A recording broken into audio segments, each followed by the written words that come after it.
how to hear Spotify songs on different devices at the same time. To do that, what you can simply do is install the current version of Spotify on your device.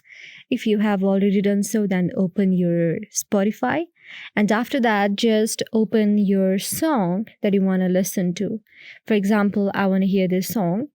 Then after tapping on the song, I will see many options and many things on my screen. So just below the song, there is 3 vertical dots here. When I tap on this, many options will pop up.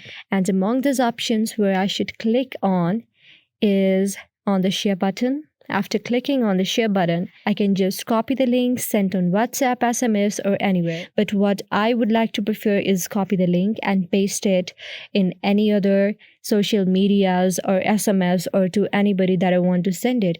If you did so, then when they tap on this link, they will listen to the song that you're listening from the different devices at the same time. So yes, this is how you do it. I hope this video helped you.